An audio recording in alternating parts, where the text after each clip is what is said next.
ঝমঝম করে এক নাগাড়ে বৃষ্টি হয়ে চলেছে। শ্মশানের এক পাশে এই চালা ঘরটার চালে বৃষ্টি পড়ে ফোঁটা ফোঁটা জল চুইয়ে মাঝে মধ্যে ভেতরে পড়ছে। ঘরের চালার নিচে 6 জন লোক বেশ জুগুথুবু হয়ে এদিক ওদিক ছড়িয়ে ছিটিয়ে বসে আছে।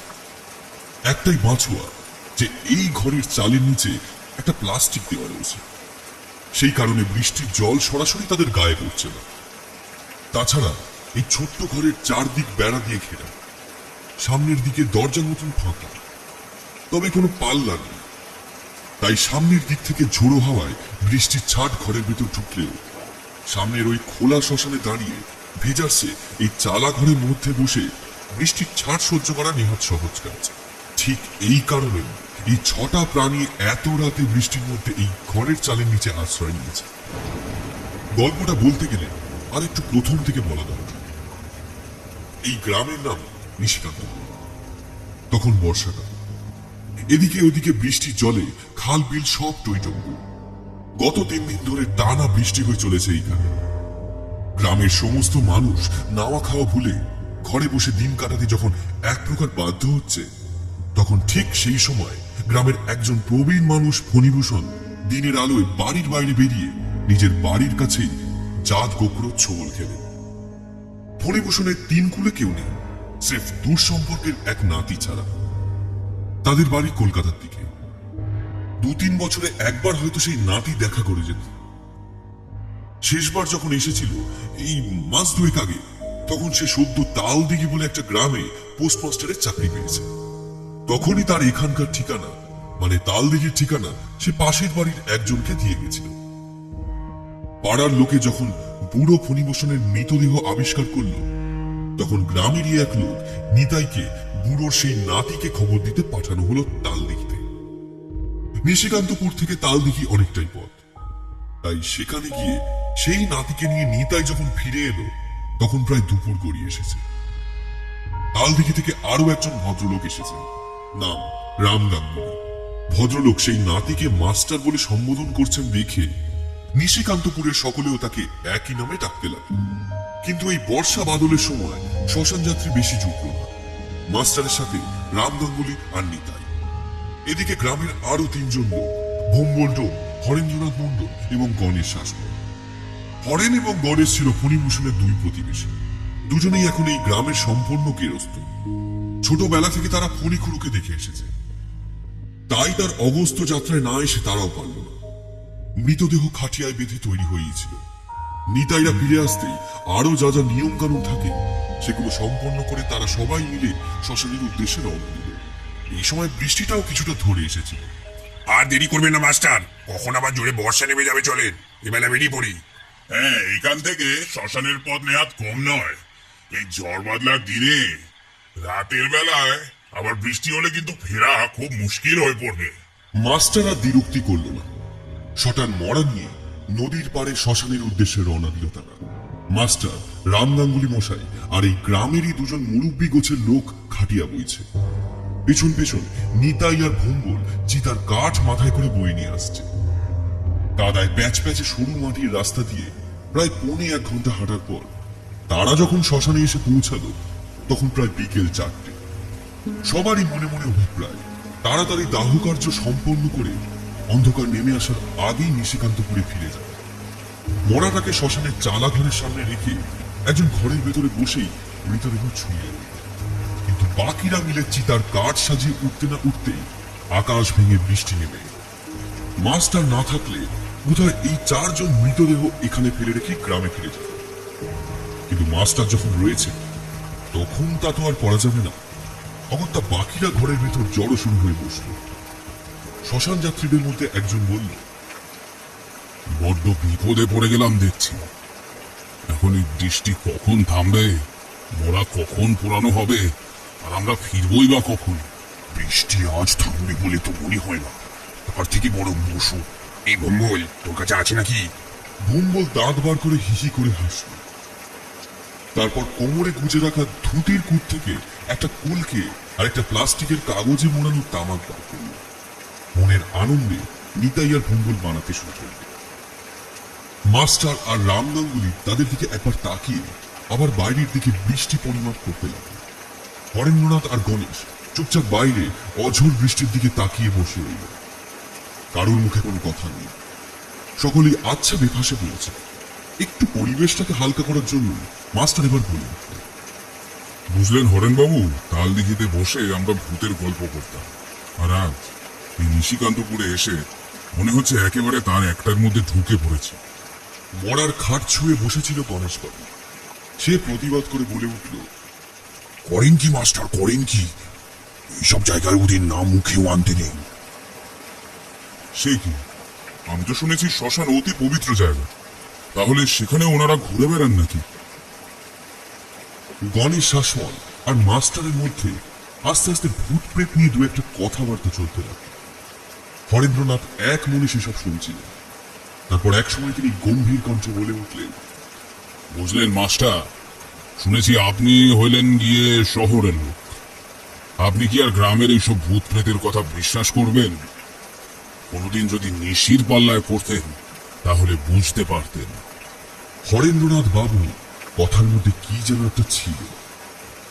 তার গলার স্বর এমনিতেই গম্ভীর, আর তারপর এই কালো অন্ধকার বর্ষার রাতে ঝমঝম বৃষ্টির মধ্যে তার স্বরটা সবাইকে চমকে দিয়ে ঘরের পরিবেশটা নিস্তব্ধ করে দিল। একটু পরে খিলখিলিয়ে হেসে উঠল ভুঙ্গল। তারপর বলল, বৃষ্টি ধরতে তো অনেক দেরি আছে, তাহলে হয়ে যাক ভূতের গল্প। আর সঙ্গে পাওয়ার প্রসাদ রয়েছে, ভয় কিসের? হরেন্দ্রনাথ বাবু, আপনি তো মনে হচ্ছে অনেক ভূতের গল্প জানেন। তা বলুন না, আপনার ওই একটা নিশির গল্প। কয়েকদিন আগেও এরকম ঝড় বৃষ্টির পরিবেশে ওই একটা গল্প শুনেছিলাম। আজ আপনি একটু বলুন দেখি। মাস্টারের সাথে বাকি সবাই চেপে ধরল হরেন্দ্রনাথকে। তখন বাইরের বৃষ্টি আরো জোরে নেমেছে। হরেন্দ্রনাথ মণ্ডল বাইরে তাকিয়ে বলতে শুরু করল,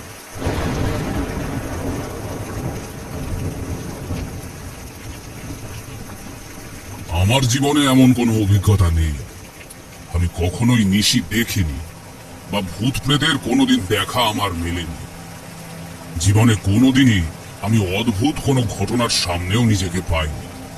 তবে হ্যাঁ, ব্যবসার খাতিরে এখানে ওখানে ঘুরে এমন সব গল্প অভিজ্ঞতার কথা জানতে পেরেছি, তাতে আমার গল্প বলার ঝুলি বেশ পরিপূর্ণ। মাঝে মাঝে সেখান থেকে দু একটা গল্প বার করে ছুঁড়ে মারলে সবাইকে তাক লাগিয়ে দেওয়া যায়। সব থেকে বড় কথা হলো, গ্রামের এমন কোনো ভূতের গল্প নেই যার অন্তত একটা উদাহরণ সহ গল্প আমার মগজে নেই। আমাভূতের কথা শুনেছেন আপনারা কখনো? আমাভূত হামাগুড়ি দিয়ে হাঁটে। কোনো এক অজানা কারণে এরা কখনোই দু পায়ে চলতে পারে না। একবার ভেবেই দেখুন, রাতের অন্ধকারে গ্রামের পথে আপনি ঘুরতে বেরিয়েছেন, আর ঠিক তখনই পায়ের কাছে দেখলেন কেউ একজন হামাগুড়ি দিয়ে এগিয়ে আসছে আপনার দিকে, আর তার সাথে ভেসে আসছে একটা ডাক। খুব নিচু স্বরে কেউ খিলখিল করে হাসলে যেমন শোনাবে, তেমনই। আর এরকম একটা অন্ধকার গ্রামের রাস্তায় আপনার কানে ভেসে আসছে এরকম একটা শব্দ, অথচ আপনি কিছুই দেখতে পারছেন না। তারপর হঠাৎ করেই দেখলেন মাটির কাছে কেউ দ্রুত এগিয়ে আসছে। তার ভাবভঙ্গি অনেকটা অনেকটা কুকুরের মতো। আপনার একদম সামনে এসে প্রথমে আপনার পা কামড়ে ধরবে। এরকম আরো কত ভূতের গল্প যে আমি শুনেছি তার হিসেব নেই। গ্রামের প্রতিটা ভূত নিয়ে আমি একটা করে গল্প বলতে পারি। এরকম অনেক অদ্ভুত গল্প আমার ঝুলিতে জমা আছে। আজ আপনাদের এই নিশির কথা শুনে তেমন একটা গল্প মনে পড়ে গেল। গল্পটা আমি শুনেছিলাম বকপুর নামে একটা গ্রামের এক জেলের মুখ থেকে। সেই জেলের নাম ছিল রতন। তার পরিবার বংশানুক্রমিক ভাবে ওই মাছ ধরার কাজ করে আসছে। তাদের গ্রামে একটা নদী ছিল। সেই নদীতে ডিঙি নৌকা নিয়ে তারা রাতের বেলায় মাছ ধরতে যেত। রতনের সঙ্গে আমার দেখা তাদের গ্রামে বেনিমাধব তলায়। সে গ্রামে যখন ছিলাম তখন তাদের সাথে সন্ধ্যাবেলায় বসতাম এই একটু গল্প গুজব করতে।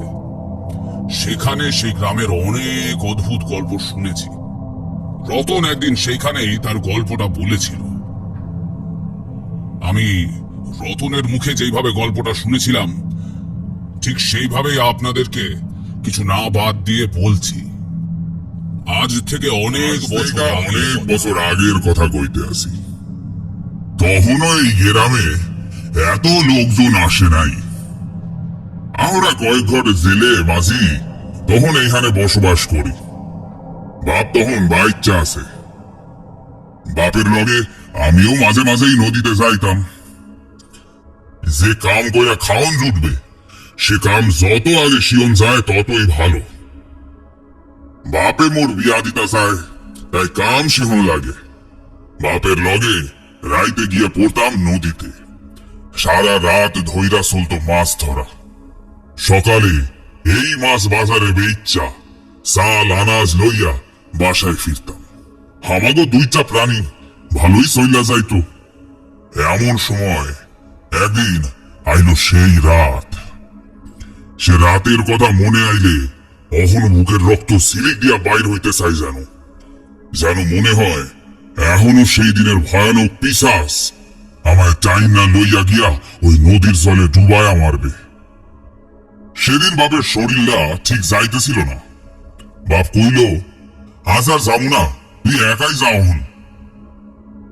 আমিও আর যাইতে চাইলাম না একা একা। রাতের খাউন দাউন সাইরা কাঁথা মুড়ি দিলাম। বাইরে জোর হাওয়া দেয় তখন। কতক্ষণ ঘুমাইছিলাম মনে নাই। বাপ ঘুমাইতো পাশের ঘরে।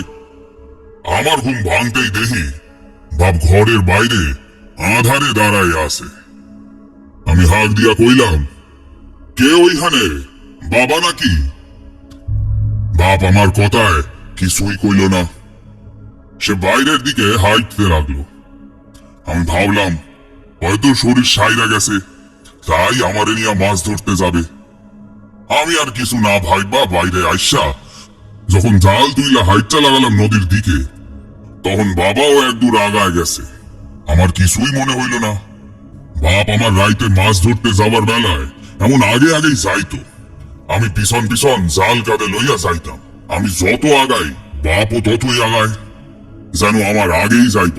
কিন্তু বাপ এই অসুস্থ শরীর লইয়া এমন আগে আগে কি করে যায় তা বুঝতে পারলাম না।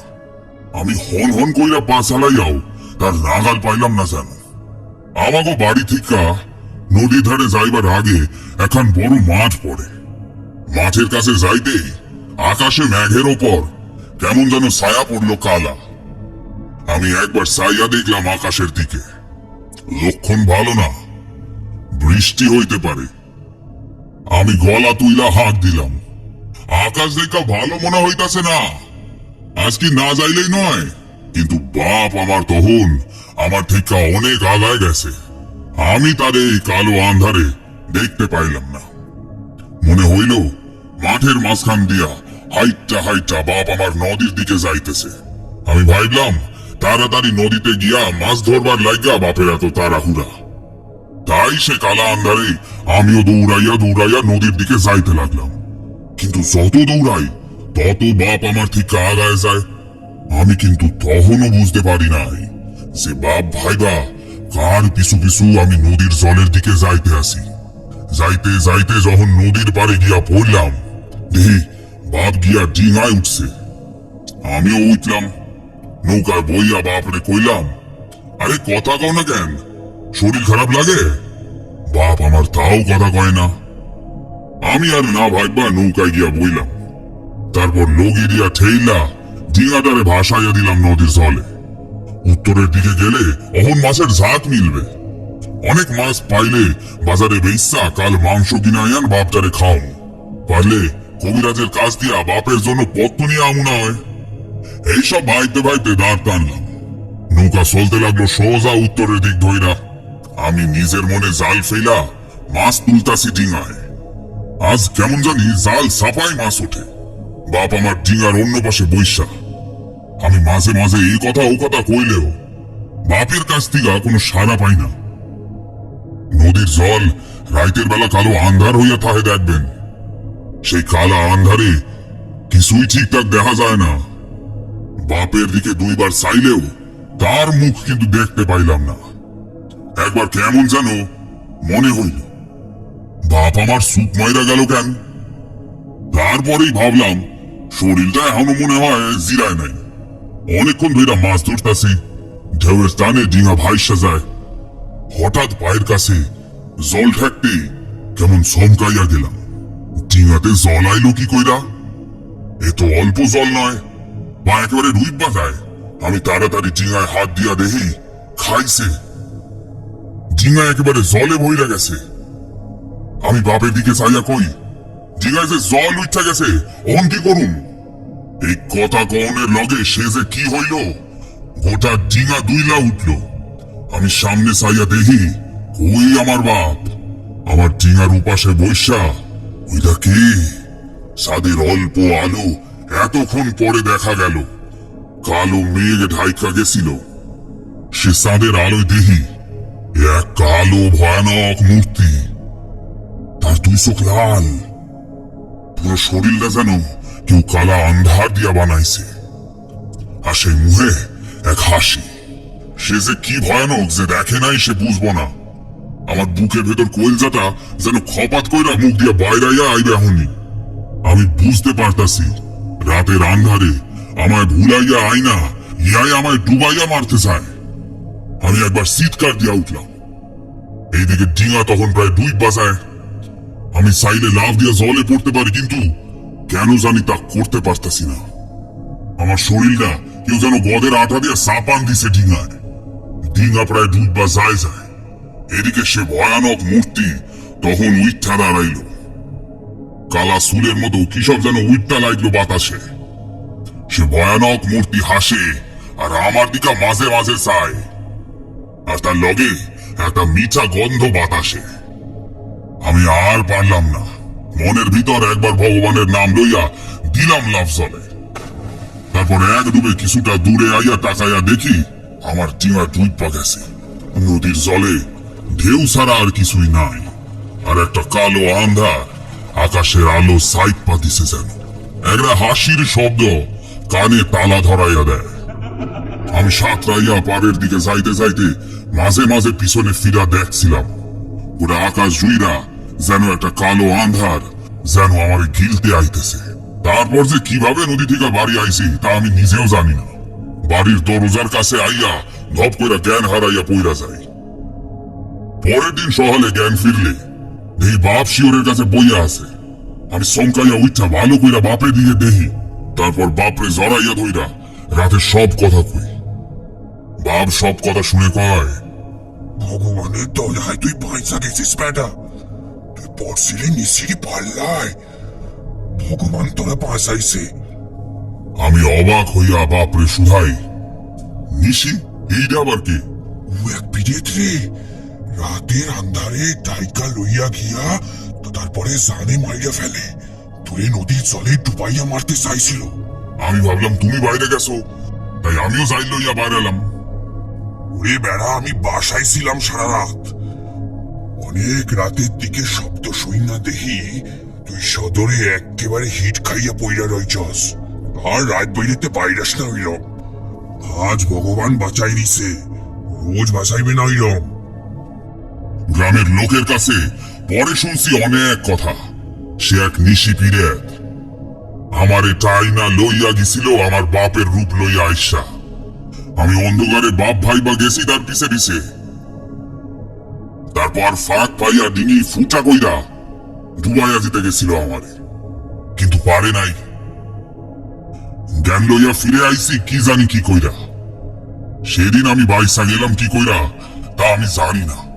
আমার গলায় একটা তাবিজ দিছিল আমার মায়ের ছোটকালে। মনে লাগে ওই তাবিজের লইগাই আমি বাইসা গেছিলাম সে রাতে। তারপর আর কোনোদিন একা রাইতে নদীর ধারে যাই নাই, আজও না। পরে শুনছি ওই নদীর ধারে নিশি পিরেত আছে। সে মানুষ ভুলাইয়া লইয়া গিয়া জলে ডুবাইয়া মারে। তবে সেই দিন রাতে চোখের সামনে যা দেখছিলাম তা ভুলি নাই কোনোদিনও। গল্পটা শেষ হতে হরেনবাবু নিতাইয়ের হাত থেকে ছিলিনটা নিয়ে একটা লম্বা টান দিলেন। গণেশ শাসমল ব্যাপারটা লক্ষ্য করে বেশ অবাক হয়ে একবার ওনার দিকে চাইলেন, কিন্তু তারপর বললেন, মিথ্যে কথা বলবো না, ব্যাপারটা শোনার সময় আমি কয়েকবার বাইরে অন্ধকারের দিকে তাকিয়েছিলাম। নদীটা তো দেখা যাচ্ছে না, তাও বুকটা কেমন যেন ছ্যাঁত ছ্যাঁত করে উঠছিল বারবার। রাম গাঙ্গুলি এরপর বেশ গম্ভীর হয়ে বললেন, সত্যি কোন জায়গায় এসে বসে আছি আমরা এই 6টি প্রাণী মিলে? আমাদের সাথে কোনো বিপদ হয়ে গেলেও তো আমাদের কিছু করার থাকবে না। কি কুক্ষণে যে এখানে এসে পড়লাম। তবে আপনার বলা ঘটনাটা শোনার জন্য এটাই বোধহয় আদর্শ পরিবেশ। নেহাত ফণিরাদু আমার আত্মীয় হয়, তাই এখানে আসা। কশ্চিনকালেও এরকম একটা জায়গায় এরকম ঝড়ের তাণ্ডবের মাঝে যেচে বসে রাত কাটানোর কোনো ইচ্ছে আমার কোনোদিনই করবে না বোধহয়। তাও একটু যা গল্প গুজব করে সময়টা কাটছে। মাস্টার বাবু, আপনি একটা টান দেবেন নাকি? গণেশ বাবু আর হরেন্দ্রনাথ বাবু অমনি কটমট করে একবার ভম্বলের দিকে তাকালেন। আমি বললাম, বাইরের যা লক্ষণ, এখন তো আর ওঠার কোনো প্রশ্ন উঠছে না। দাও হে ভম্বল, একটান দি। আমার কথায় সবাই অবাক হলেও কেউ কোনো প্রতিবাদ করলেন না। আমি বললাম, নিন, আর কারুর কোনো এরকম ঘটনা সম্পর্কে জানা আছে? সত্যি কথা বলতে খুব একটা তো আর খারাপ লাগছে না। বাইরে তখন অঝোরে বৃষ্টি পড়ে যাচ্ছে। একটু দূরেই নদী, তার জলের উপর বৃষ্টি পড়ে সেই শব্দকে যেন আরো শতগুণ বাড়িয়ে তুলেছে। তার সাথে বইছে ঝোড়ো হাওয়া, বড় বড় গাছের ডালপালাগুলোতে লেগে সেই শব্দ হয়ে উঠছে আরো বিভৎস।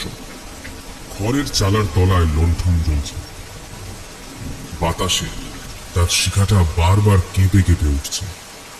কেঁপে কেঁপে উঠছে দেয়ালের উপর আমাদের ছায়াগুলো। এখনো বসে আছি আমরা 6 জন। গণেশবাবু এর মধ্যেও বৃষ্টির ছাট সহ্য করে এতক্ষণ ধরে দরজার কাছে বসে এক টানা মৃতদেহটা ছুঁয়ে আছেন। পরিবেশটা এখন ভয়ঙ্কর, ভয়াবহ। হঠাৎ করে গণেশবাবু আমার দিকে চেয়ে বলতে শুরু করলেন, আমার ছোট্ট শ্যালক একবার আমাকে একটা ঘটনা বলেছিল। আচ্ছা বলুন না, আপনি অনেকক্ষণ ধরেই তো ছুঁয়ে বসে আছেন, ভেতরে আসুন তো, আমি গিয়ে বসছি। একটা ঘটনা যখন আপনার মনে পড়ছে আপনি সেটাই বরং বলুন। ঠিক আছে, ধন্যবাদ। হ্যাঁ নিন, এবার গুছিয়ে বলুন দেখি।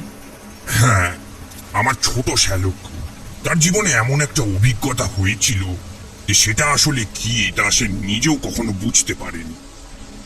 আমার কাছে যখন সে এই গল্প করেছিল তখন আমার মনে হয়েছিল যে এই এক ধরনের নিশ্চিত। সত্যি বলতে কি, তার জীবনে যেসব অদ্ভুত অভিজ্ঞতা হয়েছে সবটাই সে মনের ভুল ভেবে উড়িয়ে দেওয়ার চেষ্টা করেছে। যেসব ঘটনা মনের ভুল ভেবে উড়িয়ে দিতে পারেনি সেগুলোর ব্যাখ্যা খোঁজার চেষ্টা করেছে। যে ঘটনাটা আজ আপনাদের বলতে চলেছি সেই ঘটনার একটা ব্যাখ্যা আমার শ্যালক নিজের মনে মনে তৈরি করে ফেলেছিল। তবে তা গল্পের শেষেই বলবো। প্রথমে তার মুখে যেমনটা শুনেছিলাম তেমন করেই গল্পটা বলি। তখন আমার বয়স কম। আমি নিতান্তই গ্রামের ছেলে। গ্রামের নরম কাঁচা মাটিতে আমার জন্ম। সেই গ্রামের লাল সূর্যের আলোয় আর সবুজের গন্ধ মাখা পরিবেশে আমি ধীরে ধীরে বড় হয়ে উঠেছি। গ্রামের প্রতি একটা টান যে আমার ছোটবেলা থেকেই রয়েছে তার কারণ এটাই। যদি একটু বড় হওয়ার পরে আমি গ্রাম ছেড়ে অন্য জায়গায় চলে আসি, সেটা গ্রাম আর শহর দুই বলা যেতে পারে। আমার এই ঘটনাটা সেখানে আসার পরে। বাবার চাকরির জন্য গ্রাম ছাড়তে হয়েছিল। শহর বা আধা শহরে গিয়ে বসবাস শুরু করা প্রায় বছর 2 পরে আবার একবার গ্রামে ফিরেছিল। আমার ঠাকুরদার মৃত্যুর সময় গ্রামের বাড়িতে ওই শান্তি সস্তায়ন কোচের একটা অনুষ্ঠান করা হয়েছিল। সেখানে মা বাবা কেউ আসতে পারেনি বলে আমি একাই এসেছিলাম। অনেকদিন পরে গ্রামে ফিরছি। গ্রামের রাস্তা ঠিকঠাক ভাবে মনে থাকলেও স্টেশন নেমে কিন্তু বুঝতে পারলাম সেখানে আমার গ্রাম অনেক বদলে গেছে। স্টেশন থেকে হাঁটা পথে কিছুটা এগিয়ে গিয়ে প্রায় মাইল খানেক পরে আমাদের গ্রাম। সে গ্রামের নাম নসিবপুর। কিছু হিন্দু আর কিছু মুসলমান পরিবার মিলিয়ে এই গ্রামকে দেখে এসেছি ছোটবেলা থেকে। তবে এখনকার এই জাতপাত নিয়ে দাঙ্গা হানাহানি তখন সেসব ছিল না। মুসলমান ঘরের দাওয়াতে আমরা যেমন পেট পুড়ে খেয়েছি, তেমন তারা হিন্দু পূজা পার্বণে নিজের বাড়ি পুজো মনে করে কাজে হাত লাগিয়েছে। আমি ভগবান ভূত কোনো কিছুই মানি না, ছোটবেলা থেকেই নাস্তিক। তবে এই প্রসঙ্গে বলতে গিয়ে একটা কথা মনে পড়ে গেল। সেই গ্রামের এক প্রবীণ এই জাতপাত হানাহানির বিষয়ে কথা বলতে বলতে একবার আমাকে বলেছিলেন, আমাদের পরমেশ্বর প্রথম মানুষ তৈরি করেছিলেন, তারপর সেই মানুষ নিজেই তৈরি করলো হিন্দু, মুসলমান, বৌদ্ধ, খ্রিস্টান, জৈন। কথাটা ছোটবেলা থেকেই মাথায় গেঁথে গেছিল, তাই সেটা মাথায় রেখে সবাইকে সবসময় মানুষ ভেবেই এসেছি। এইটাই দেখছেন, গল্প বলতে বলতে একই সব বলতে শুরু করেছি। যাই হোক, আমি স্টেশনে নেমে কাছেই চায়ের দোকান থেকে গ্রামের ঠিকানাটা আরো একবার ঝালিয়ে নিয়ে পথে নামলাম।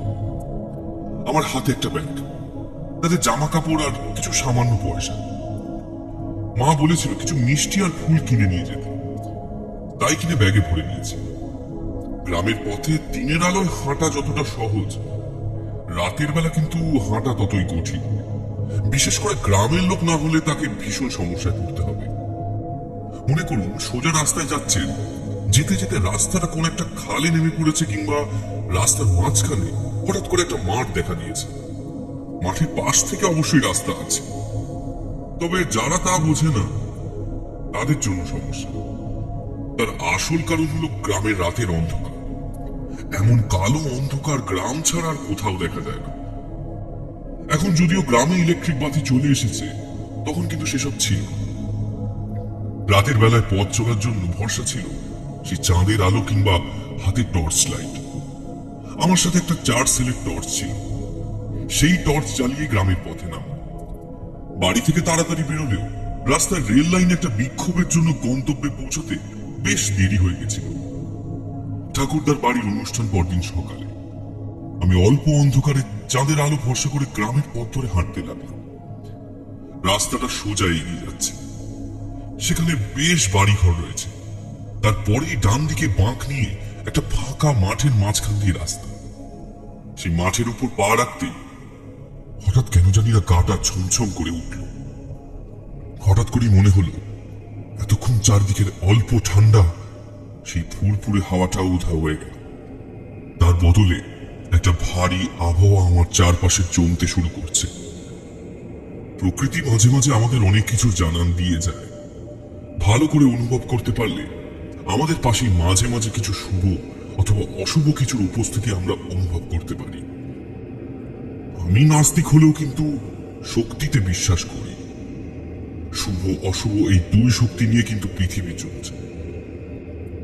গা ছমছম করার সাথে সাথে আমি একবার পিছনের দিকে তাকিয়ে দেখলাম, তারপর সামনে তাকিয়ে টর্চের আলো ফেলে হাঁটতে লাগলাম।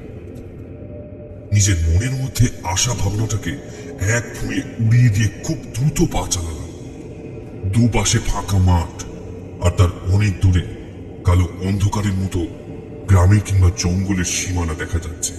আমি হাঁটতে হাঁটতে মাঠের মাঝামাঝি এসে পড়েছি। এমন সময় মনে হলো আমার পেছনে কেউ যেন আসছে। একবার, দুবার, তিনবার ভালো করে শব্দ শোনার চেষ্টা করলাম, কিন্তু না, কোনো পায়ের শব্দ নেই। অথচ আমি স্পষ্ট বুঝতে পারছি আমার পেছন পেছনে কেউ যেন আমাকে অনুসরণ করে এগিয়ে আসছে। ব্যাপারটা বেশ কিছুক্ষণ চলল। একসময় আমি ভাবলাম সব আমার মনের ভুল। তাই ভেবে আমি আবার দ্রুত পায়ে পথ চলতে শুরু করতে সামনের দিকে তাকিয়ে দেখলাম চাঁদের আলোয় আমার সামনে রাস্তাটা জুড়ে একটা কালো মূর্তি দাঁড়িয়ে আছে। ভয় আমি খুব সহজে পাই না, তবে এই ফাঁকা মাঠের মধ্যে যদি চোর ডাকাত আমায় আক্রমণ করে, তাহলে নিজেকে রক্ষা করার জন্য দুটো হাত ছাড়া একমাত্র টর্চটাই আমার ভরসা। আমি আরো দু পায়ে এগিয়ে গিয়ে একটু জোরেই বললাম, কে কে ওখানে? কালো মূর্তি কিন্তু কোনো শব্দ করল না। তার বদলে সে যেন হাঁটতে হাঁটতে আমার থেকে দূরে সরে যেতে লাগলো। আমি ভাবলাম গ্রামের কেউ হবে বোধহয়। হঠাৎ করে আমায় দেখে থমকে দাঁড়িয়ে গেল সে। আমায় কথা বলতে দেখে সে বুঝতে পেরেছে আমি কোনো মানুষ। আমি আমার মতোই হাঁটতে হাঁটতে আন্দাজ করতে পারলাম সে আমার থেকে বেশ খানিকটা সামনে এগিয়ে চলেছে, কিন্তু তার কাছে কোনো আলো নেই। মাঠের মাঝখানের পথটা মাঝে মাঝে এখানে ওখানে উঁচু নিচু হয়ে আছে। এই পথের মধ্যে আলো হাতে না নিয়ে একমাত্র গ্রামের মানুষের পক্ষে এভাবে পথ চলা সম্ভব। আমি আরো কিছুটা এগিয়ে যেতে আমার নাকে একটা মিষ্টি গন্ধ এলো। এমন গন্ধ আমি আগে কোথাও পাইনি।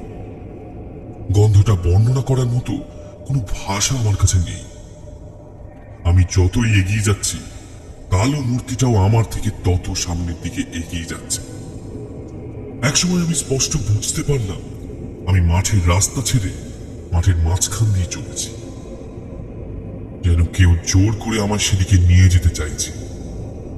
অথচ আমি কথাটা ভাবতে পারলেও আমার পথ পরিবর্তন কিন্তু করতে পারলাম না। আমার সামনে হাঁটতে থাকা মূর্তিটা আমার আরো সামনে চলে এসেছে। কথাটা বোধহয় ভুল বললাম। আসলে আমি হাঁটতে হাঁটতে তার আরো বেশি কাছে এসে পড়েছি। সে এখনো আমার সামনে একইভাবে হেঁটে চলেছে। চাঁদের আলো এদিকটা স্পষ্টভাবে পড়েছে। আমি নিজের হাত, এমনকি ব্যাগটাও দেখতে পাচ্ছি।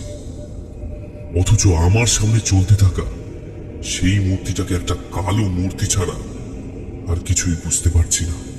আমার অবচেতন মন জানান দিল কোনো একটা অদ্ভুত সম্মোহনে সম্মোহিত হয়ে আমি এগিয়ে চলেছি সেই মূর্তির পিছনে। আমি অনেকটা চেষ্টা করেও নিজের মন থেকে সেই সম্মোহন ভাবটা কাটাতে পারলাম না। আমার চারপাশের পরিবেশ দ্রুত পরিবর্তন হলো, কিন্তু আমি দেখতে পেলেও অনুভব করতে পারলাম না। আমি দেখতে পাচ্ছি আমি একটা জঙ্গলের কাছাকাছি এসে পড়েছি। প্রবল হাওয়ায় জঙ্গলের গাছের মাথাগুলো দুলে দুলে উঠছে। আমার পায়ের নিচে মাটির শক্ত থেকে নরম হতে শুরু করেছে, আর তা এক সময় জলে ভেজা ভেজা মনে হলো। আমার সামনে সেই কালো মূর্তি কিন্তু তখনও হেঁটে চলেছে, আর আমার সম্মোহন ভাব আরো বেড়ে চলেছে। আমায় যেন তাকে দেখতেই হবে। তার পিছু পিছু গিয়ে আমায় তার সাথে কি একটা যেন করতে হবে। যেন সেই কালো মূর্তির নির্দেশে আমি তার পিছু পিছু চলেছি কোনো একটা মহৎ কাজ করার জন্য। এমন একটা সম্মোহন ভাবের মধ্যে আমি হঠাৎ একটা চেনা কণ্ঠস্বর শুনতে পেলাম, যেন আমার মাথার মধ্যে কেউ বলছে, পালা পালা। আমার মাথার মধ্যে দুটো ভাব একসাথে কাজ করতে লাগলো। একবার মনে হতে লাগলো ওই কালো মূর্তির পেছনে আমার ধাওয়া করা দরকার। আবার মনে হতে লাগলো না, এর পিছনে গেলে আমায় খুব বড় বিপদে পড়তে হবে। মাথার মধ্যে সেই শব্দটা ভাসার সাথে সাথে সেই কালো মূর্তিটা থমকে দাঁড়ালো। আমি কিন্তু থামতে পারলাম না, একেবারে তার সামনে পৌঁছে গেলাম।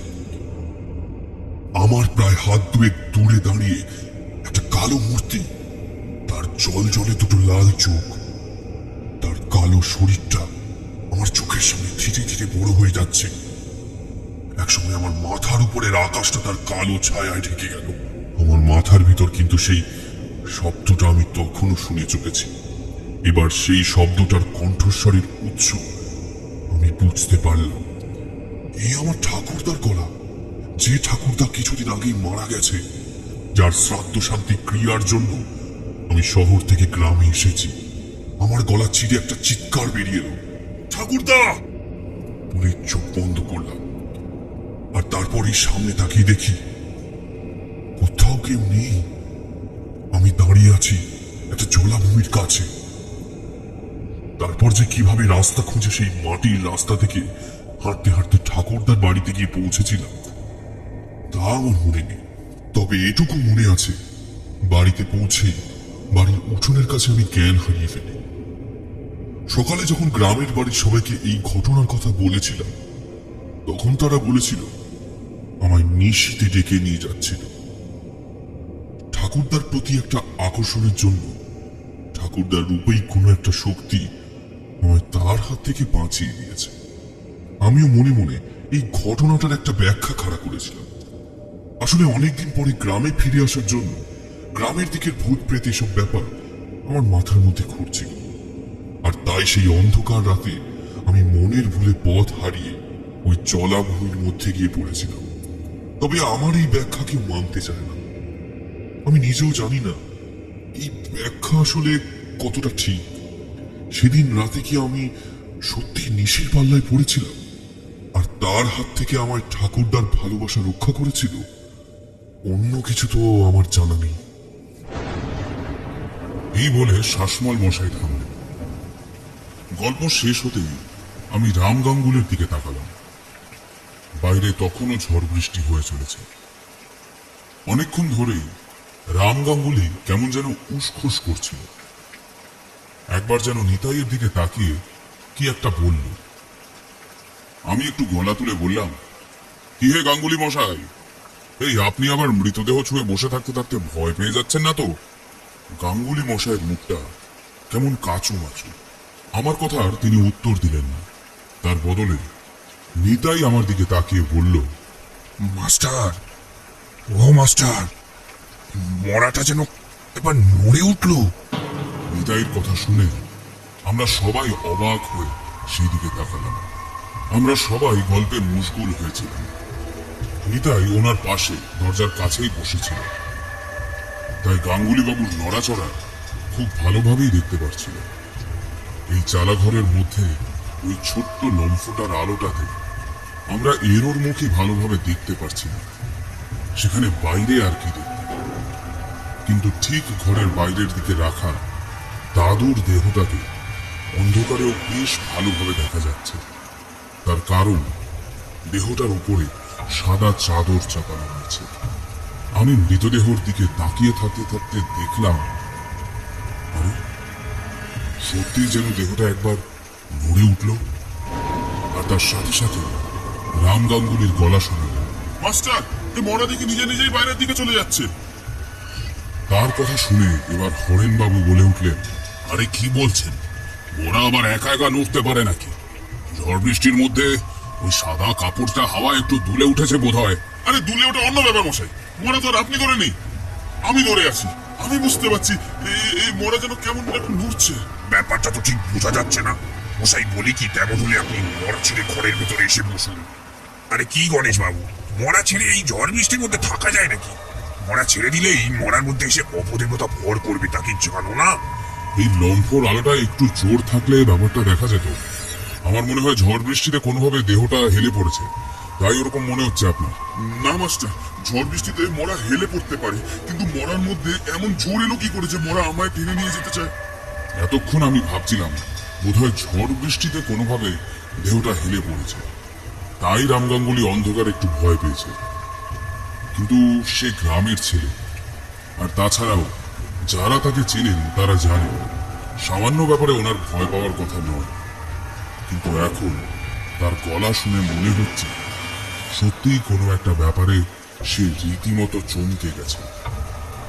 আর এটাও বোঝা যাচ্ছে যে যে কোনো মুহূর্তে সে মরা ছেড়ে ঘরের ভিতরে এসে ঢুকতে পারে। গোটা ব্যাপারটা এমন ভাবে আমাদের সবার উপর প্রভাব ফেলল যে ঘরের ভেতর আমরা সবাই চুপ করে গেলাম। খানিকক্ষণ কারোর মুখে কোনো কথা ফুটল না। আচমকা রাম গাঙ্গুলি আর্তনাদ করে উঠল, মাস্টার, আপনার দাদু যে আমায় টেনে নিয়ে যেতে চাইছে, আমি আর সামলে রাখতে পারছি না। রাম গাঙ্গুলির গলার স্বর এখন ভয়ার্ত। রীতিমতো কোনো একটা বিষয় বিধ্বস্ত হয়ে তীক্ষ্ণভাবে কথাগুলো বললেন তিনি। আমি কোনো কথা বলতে পারলাম না। ঘরের ভেতর একটা মৃদু গুঞ্জন উঠল। স্পষ্ট শুনতে পেলাম ভম্বল ডোম বলল, আরে ওনাকে মরাটা ছেড়ে দিয়ে ঘরের ভেতরে চলে আসতে বলুন না, শুধু শুধু কেন ওইসব ব্যাপারে জড়িয়ে থাকা। আমাদের সব থেকে বড় সমস্যাটা হলো অন্ধকার। দাদুর মৃতদেহটার ওপর সাদা কাপড় জড়ানো আছে বলে আমরা এখনো সেটাকে দেখতে পাচ্ছি, তাছাড়া আর কিছুই দেখতে পাচ্ছি না। রাম গাঙ্গুলি চালাঘরের একদম দরজার কাছে বসে মৃতদেহটা ছুঁয়েছে। এবার সে যেন একটু ঘেঁষে ঘেঁষে মৃতদেহটা ছুঁয়ে দেখেই ঘরের ভিতর দিকে চেপে এল। অন্ধকারের গুঞ্জন আর রাম গাঙ্গুলির মাঝে মাঝেই বলা, ওই আবার আমায় টানছে, কে যেন মহাটাকে টেনে নিয়ে যেতে চাইছে। এসব ছাড়া আর কিছুই শুনতে পেলাম না। মাত্র কয়েকদিন আগে তালদিঘিতে এই সমস্ত ভৌতিক গল্প শুনেছি, আর আজই এই অন্ধকার ঝড় বৃষ্টির রাতে এই চালাঘরের মধ্যে জড়ো হয়ে একটু আগেই নিশির গল্প শুনেছি। আর সেই গল্প শেষ হতে না হতেই এমন একটা অদ্ভুত ব্যাপার শুরু হবে তা আমি স্বপ্নেও কল্পনা করতে পারিনি। একবার মনে হলো রাম গাঙ্গুলিকে মৃতদেহ ছেড়ে ঘরের মাঝে চলে আসতে হবে, কিন্তু ঠিক যে মুহূর্তে আমি বললাম, আরে গাঙ্গুলি মশাই, আপনি বডিটা ছেড়ে দিন, ছেড়ে দিন, ছেড়ে দিয়ে ভিতরে চলে আসুন, আমি কথাটা বলেই রাম গাঙ্গুলির দিকে একটু এগিয়ে গেছি। ঠিক সেই সময় বাইরে দূরে কোথাও একটা বাজ পড়ল, আর সেই বাজের আলোতে আমি যা দেখতে পেলাম তাতে আমার মাথা থেকে পা পর্যন্ত একেবারে ভয় কেঁপে উঠে। ঘরের দরজার এক পাশে রাম গাঙ্গুলির কাছে বসেছিল নিতাই। সে একটা চিৎকার করে লাফিয়ে উঠে ঘরের ভিতরে কার একটা যেন গায়ে উঠে পড়ল। একমাত্র রাম গাঙ্গুলিকেই দেখলাম তখনও চোখ বুজে দু হাতে খাটটা শক্ত করে চেপে ধরে আছে।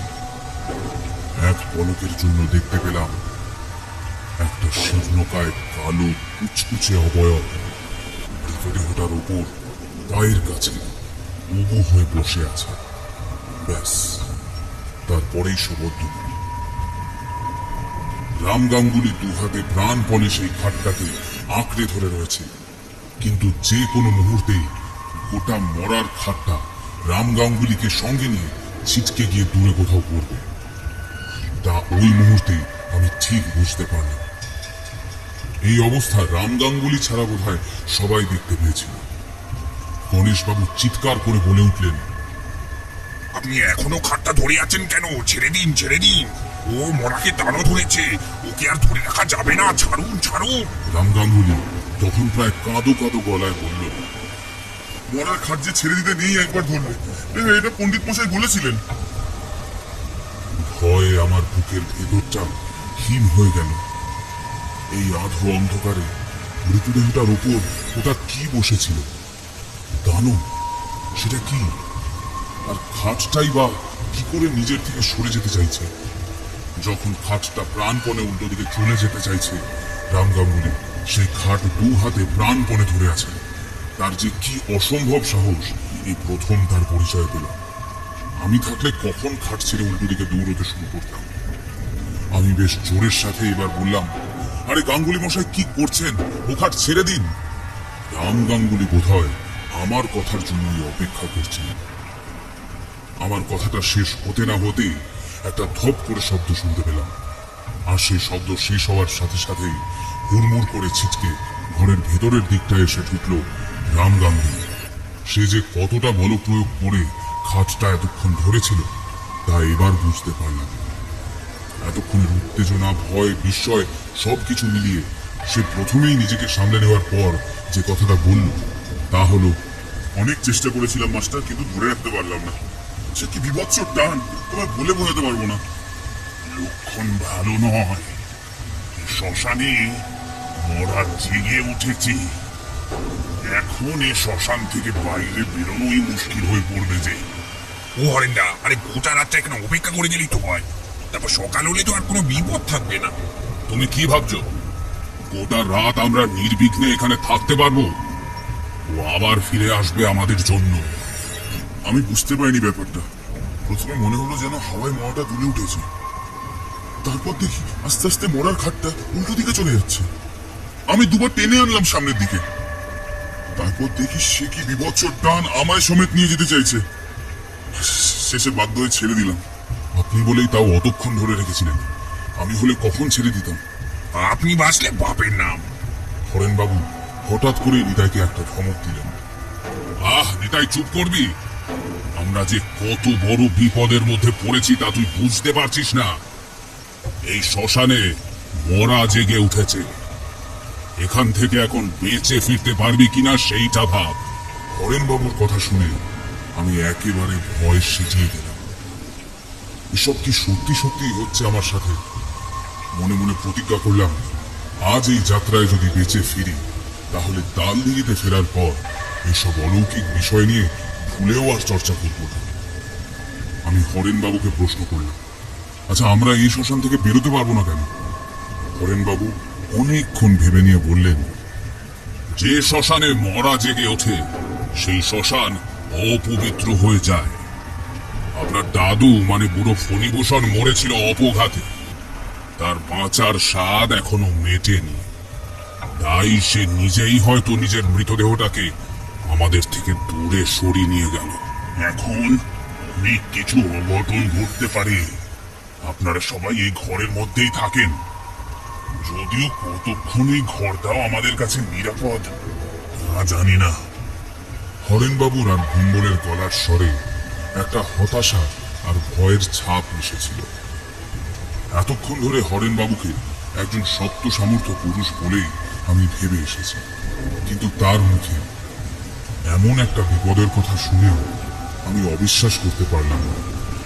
আমারও মনে হতে লাগলো এই অস্বাভাবিক ঘটনা কোনো একটা কারণ তো নিশ্চয়ই আছে, আর সেটা খুব একটা ভালো না। আমরা সবাই রুদ্ধশ্বাসে সেই ঘরের মধ্যে বসে বাইরের দিকে তাকিয়ে অপেক্ষা করছি। বাইরে ঝড়ের তুমুল তাণ্ডব চলছে। বজ্রপাতের আলোতে মাঝে মধ্যে এক পলকের জন্য গোটা শ্মশানের কিছুটা দেখা যাচ্ছে। খোলা কাদামাটির প্রান্তর, তার ওপারে কালো নদীর জল, চতুর্দিকে আধ ভরা কাঠের টুকরো, কিছু ভাঙা মাটির কলসি হাড়ির অবশিষ্ট, আর ছেঁড়া কাদায় মাখা কাপড় ছড়িয়ে ছিটিয়ে আছে। আমরা সবাই একসাথে খোলা দরজার বাইরের দিকে তাকিয়ে আছি। মাঝে মধ্যে অকস্মাৎ বজ্রপাতে ঝড়ের বেগে উত্তাল শ্মশানের ছবিটা একবার করে নীলচে কালো আলোয় ঝলসে উঠেই আবার সাথে সাথে ডুবে যাচ্ছে অন্ধকারে। কিন্তু তার প্রতিচ্ছবি আমাদের চোখের সামনে ভেসে থাকছে। এইভাবে বেশ কিছুক্ষণ কেটে গেল। তারপর হঠাৎ হরেনবাবু বাইরের দিকে আঙ্গুল তুলে বললেন, ওই দেখুন, ওই দেখুন। হরেনবাবুর কথায় ওইদিকে তাকানোর আগে একটা উজ্জ্বল লাল আভা আমাদের উপর এসে পড়ল। আমরা দেখলাম এক অবাক কাণ্ড। এই প্রবল ঝড় বৃষ্টির মধ্যেও দাদুকে পোড়ানোর জন্য যেই চিতাটা আমরা সাজিয়ে রেখেছিলাম সেটা হঠাৎ দাউ দাউ করে জ্বলে উঠেছে। আর তার সাথে হঠাৎ করে চারিদিকে শয়ে শয়ে কাক ডাকতে আরম্ভ করেছে। আমাদের চারপাশটা কেমন যেন একটা কটু গন্ধে ভরে উঠল। চিতা জ্বললে ঠিক যেমন একটা মাংস পোড়া গন্ধ পাওয়া যায়, মুষলধারে বৃষ্টির মধ্যে যে কিভাবে একটা ভিজে যাওয়া চিতা জ্বলে উঠতে পারে তার কোনো যুক্তি আমার মনের মধ্যে সাজাতে পারলাম না। এসবের মাঝেই হরেনবাবু আস্তে আস্তে বলে উঠলেন, সে চিতা জ্বালিয়ে দিয়েছে, তার মানে সে চায় না আমরা তাকে পুড়িয়ে ফেলি। আমারও তাই মনে হচ্ছে।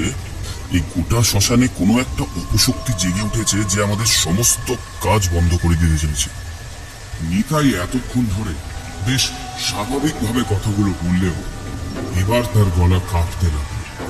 হয় না, এখান থেকে এক ছুট লাগালে কেমন হয় গ্রামের দিকে?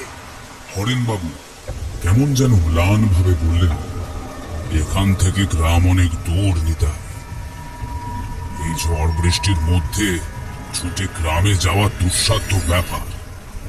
তার আগেই ওই দানব তোকে ধরে ফেলবে। চোখের সামনে একটা ভিজে যাওয়া চিতাকে দাউ দাউ করে বৃষ্টির মধ্যে চলতে দেখে আমাদের মনের মধ্যে যেটুকু সাহস ছিল সেটাও যেন দপ করে নিভে গেল। আমরা ছজন চালাঘরের আরো ভেতর দিকে জড়সড় হয়ে একে অপরের গায়ে সিটিয়ে বসলাম। একমাত্র হরেন্দ্রনাথ মণ্ডল কেমন যেন একটা শক্ত দৃষ্টিতে সেই চিতার দিকে তাকিয়ে রইল। মাঝে মধ্যেই সে বলতে লাগলো, খুড়ো জ্যান্ত থাকতে তো আমাদের জ্বালাওনি, মরে গিয়ে খেল দেখাচ্ছ কেন? আমি স্পষ্ট বুঝতে পারছিলাম একটা বিপদের ছায়া আমাদের চারপাশটা ঘিরে ফেলেছে। ঝড় বৃষ্টির রাতে যে ভেজা চিতায় আগুন জ্বালিয়ে দিতে পারে সে যখন তখন চাইলে আমাদের গোটা ঘরের চালা ঘরটাকে জ্বালিয়ে ফেলতে পারবে, অথচ এখান থেকে বেরিয়ে পড়ার সাহসটুকু আমাদের মধ্যে নেই। আমার একদম গা ঘেঁষে রাম গাঙ্গুলি বসে আছেন। তার গলা থেকে এখন অল্প অল্প স্বর বেরোচ্ছে। কি বিপদেই না পড়লাম বলতো মাস্টার? যদি আমাদের সঙ্গে পণ্ডিত মশাই থাকতেন তাও না হয় একটা ব্যবস্থা করতে পারতেন। রাম গাঙ্গুলির কথা শুনে আমার ধাঁ করে পণ্ডিত মশাই মানে তালদিঘির উমানাথ চক্রবর্তী আমার বাড়িওয়ালার কথা মনে পড়ে গেল। উনি কি কোনোভাবে আমাদের সাহায্য করতে পারেন? দেখি না একবার তাকে ফোনে পাওয়া যায় কিনা। কিন্তু এই ঝড় বৃষ্টির মধ্যে কি নেটওয়ার্ক কাজ করবে? আর বেশি কিছু চিন্তা ভাবনা না করে আমি ফোনে পণ্ডিত মশাইকে ধরার চেষ্টা করলাম। 2-3 বার রিং করার পর তাকে ফোনে পাওয়া গেল।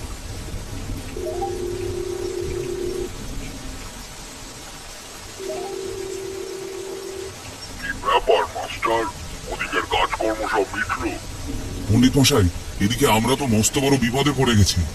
আমি আজ নিশিকান্তপুরে এসেছি। আমি জানি রোগী পড়েছে। আমরা এখনো শ্মশানেই আছি পণ্ডিত মশাই, গ্রামে ফিরতে পারিনি। কেন, কি হয়েছে? বাইরে ঝড় বৃষ্টি শব্দ শোনা যাচ্ছে মনে হচ্ছে। বৃষ্টিতে আটকে গেছো নাকি? আমি পণ্ডিত মশাইকে আর কোনো কথা বলতে না দিয়ে সমস্ত ব্যাপারটা খুলে বললাম। মরার খাট রাম গাঙ্গুলির হাত থেকে ছিটকে দূরে সরে যাওয়া, খাটের ওপর সেই বিভৎস মূর্তি, সবকিছুই বেশ বিস্তারিতভাবে বললাম। সব কথা শুনতে শুনতে পণ্ডিত মশাই মাঝে মধ্যেই হুম করতে লাগলেন। সব বলা শেষ করে বললাম, পণ্ডিত মশাই, আমাদের মনে হচ্ছে এই শ্মশানে কিছু একটা গন্ডগোল হয়েছে। আমি কিছু বুঝতে পারছি না কি করব।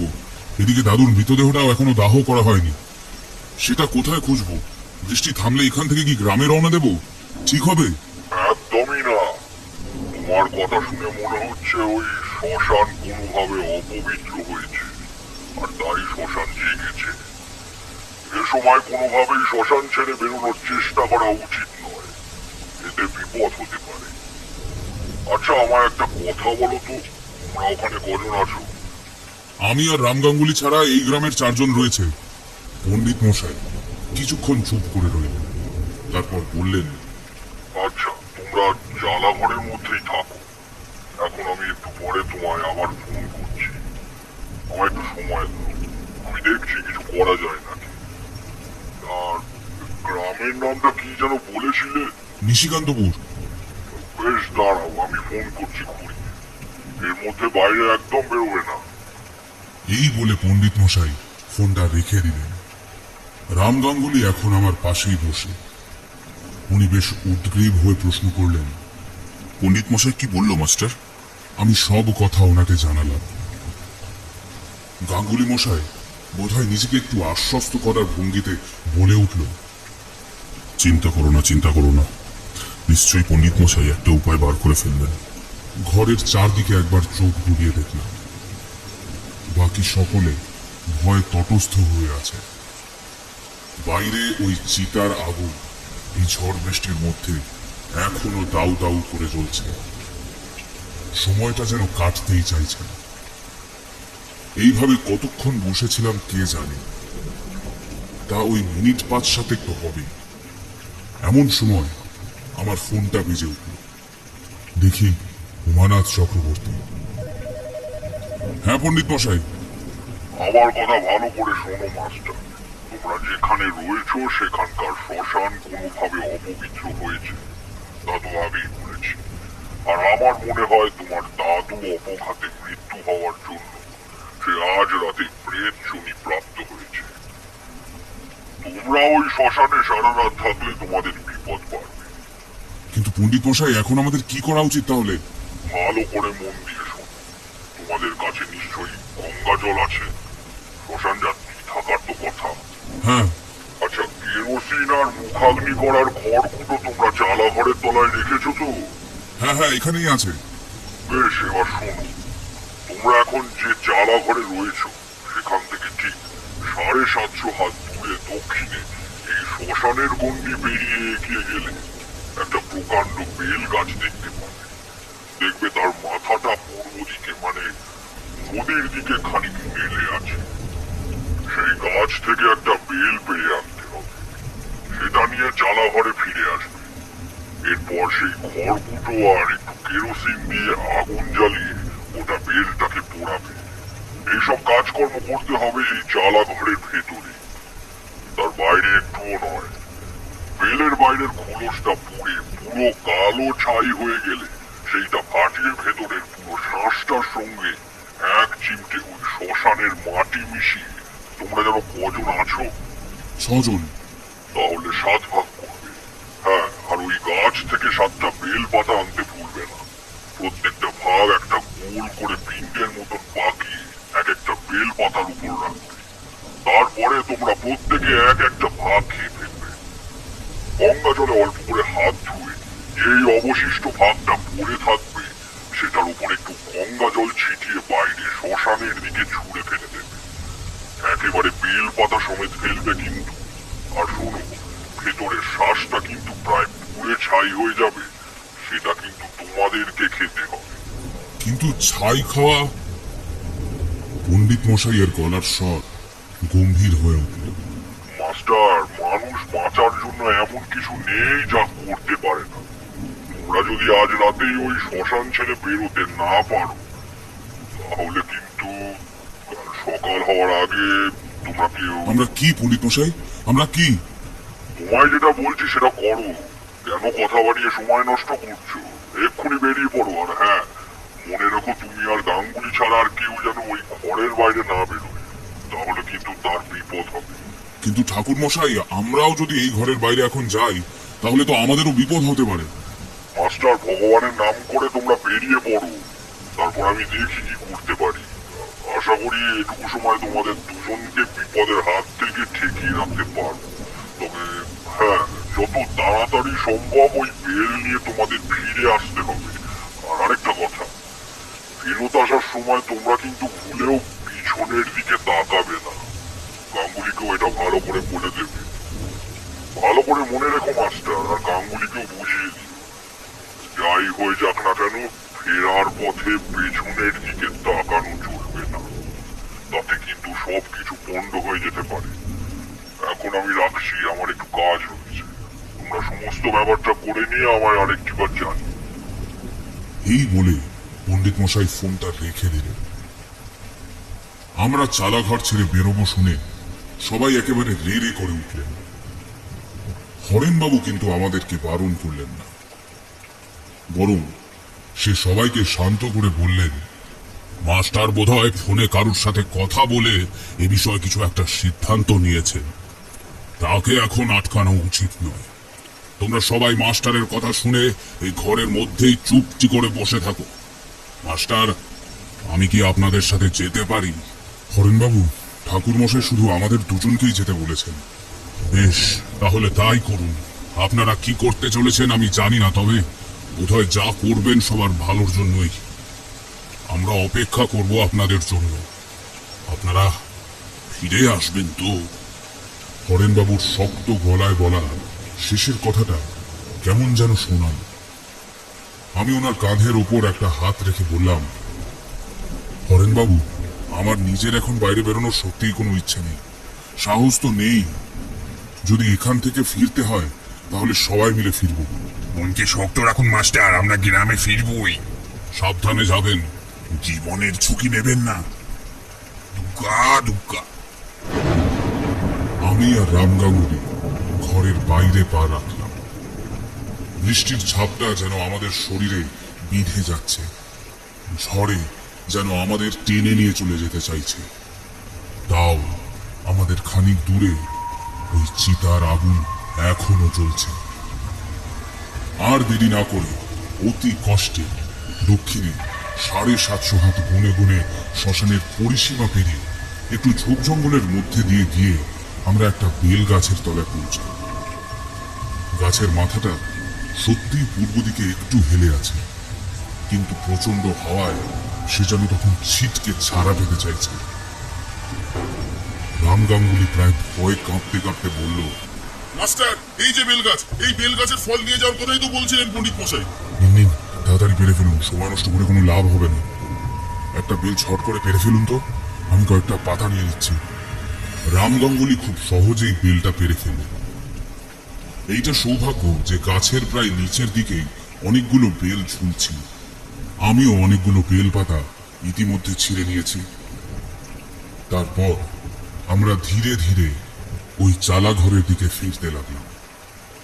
ঝোপ জঙ্গলের জায়গাটা পেরিয়ে শ্মশানের এলাকায় প্রবেশ করতে যাব, এমন সময় হঠাৎ করেই এই দুর্যোগের মধ্যেও পেছন থেকে একটা শব্দ শুনতে পেলাম। যেন কোনো এক মেয়েলি স্বরে কেউ কাঁদতে কাঁদতে বলে চলেছে, আমি পথ দিয়ে নিয়ে যাই, একবার পিছনে ফিরে তাকাও না, দেখুন আমার বড় বিপদ, বাঁচাও আমায়, নিয়ে যায় ওটা নিয়ে যায়। আমি রাম গাঙ্গুলির একটা হাত শক্ত করে ধরে বললাম, ওরেও কিন্তু পেছনে তাকানোর চেষ্টা করবেন না। মাস্টার, তুমিও কেবল সামনের দিকে তাকিয়ে থাকো। আমরা যত তাড়াতাড়ি সম্ভব চালাঘরটার দিকে এগোতে লাগলাম, কিন্তু স্পষ্ট একটা অনুভূতি হচ্ছে যে আমাদের পিছনে ওই ঝোপ জঙ্গলের মধ্যে কেউ একটা আছে। পিঠের দিকটা ঠান্ডা হয়ে আসছে ভয়। মনে মনে ভাবছি, সে যদি আমাদেরকে পেছন থেকে এসে ধরে ফেলে। শ্মশানের চালাঘরটা থেকে তখন আমরা প্রায় মাত্র 200 পা মতো দূরে। এই দুর্যোগের মধ্যেও সেই জ্বলন্ত চিতার আগুনে তখন সেইটাকে আবছা আবছা দেখা যাচ্ছে। মনের সবটুকু জোর প্রয়োগ করে আমি আর রাম গাঙ্গুলি সেই দিকেই এগিয়ে যাচ্ছি। ঠিক এমন সময় পেছন দিক থেকে আরেকটা গলার স্বর শোনা গেল, আমায় ফেলে যাস না, যাস না আমায় ফেলে, এই দেখ আমি এখানে আটকে পড়েছি, টাকা টাকা আমার দিকে।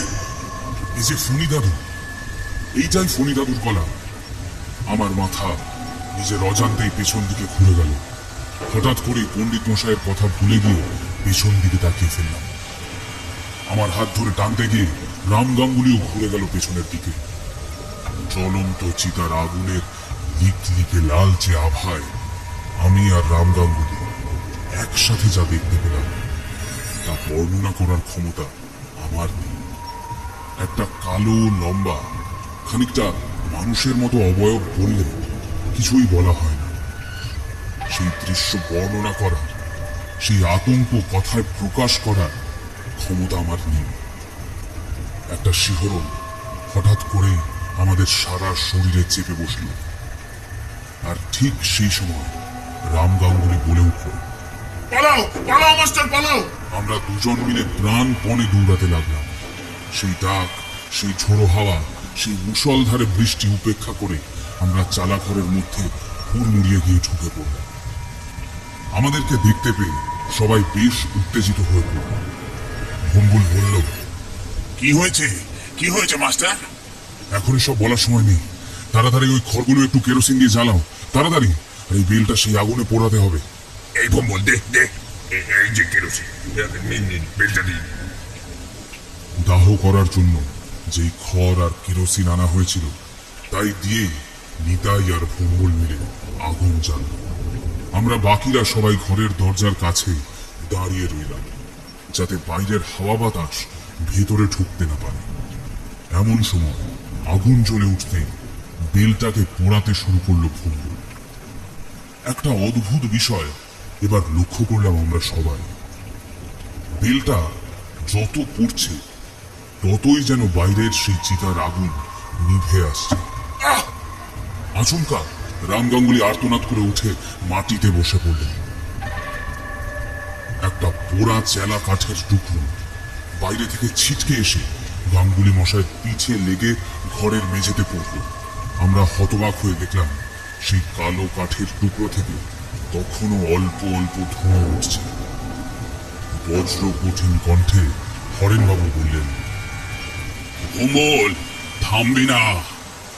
গাঙ্গুলি মশাই আস্তে আস্তে উঠে বসলেন। আমার অজান্তে আমার মুখ থেকে একটা স্বস্তির নিঃশ্বাস বেরিয়ে গেল। এদিকে বিলের বাইরেটা পুড়তে পুড়তে কালো ছাই হয়ে এসেছে। পণ্ডিত মশাইয়ের কথা মতো আমরা বেলটা ফাটিয়ে এক চিমটে মাটি তুলে নিয়ে তার মধ্যে মেশালাম। তারপর 7টা বেলপাতায় 7টা ভাগ করে সেই ছাই আর শ্মশানের মাটি মাখা বেলের শ্বাসটাকে ভাগ করে ফেললাম। এর দিকে একবার তাকিয়ে আমরা 6 জন এক একটা তুলে সোজা নিজেদের মুখে চালান করলাম। রাম গাঙ্গুলি গঙ্গা জলের বোতলটা আমার দিকে এগিয়ে দিলেন। আমি অবশিষ্ট পিণ্ডটার উপর একটু আজলা করে গঙ্গা জল ছিটিয়ে সেইটাকে বেলপাতা সমেত একেবারে বাইরে সেই চিতার দিকটাতে ছুঁড়ে মারলাম। আর তখনই চিতার আগুনটা যেমন আচমকা জ্বলে উঠেছিল ঠিক তেমন ভাবে আবার নিভে গেল।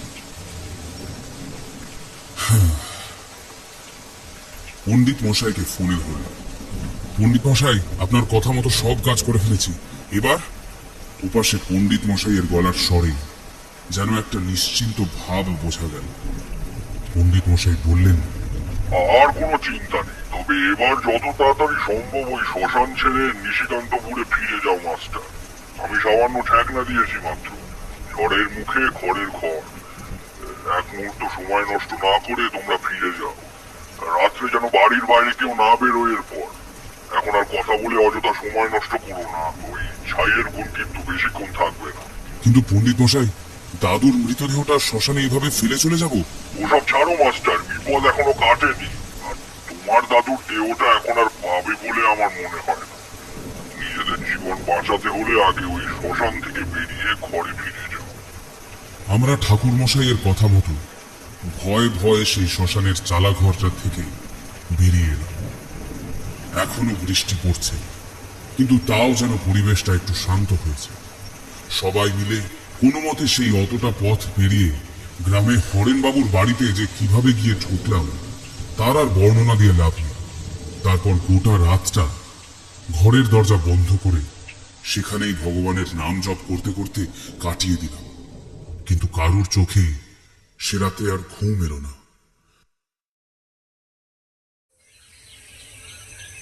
পরের দিন সকালে দেখলাম আকাশের মুখ পরিষ্কার না হলেও বৃষ্টি থেমে গেছে। আমি আর রাম গাঙ্গুলি এখনো হরেনবাবুর বাড়িতে রয়েছি।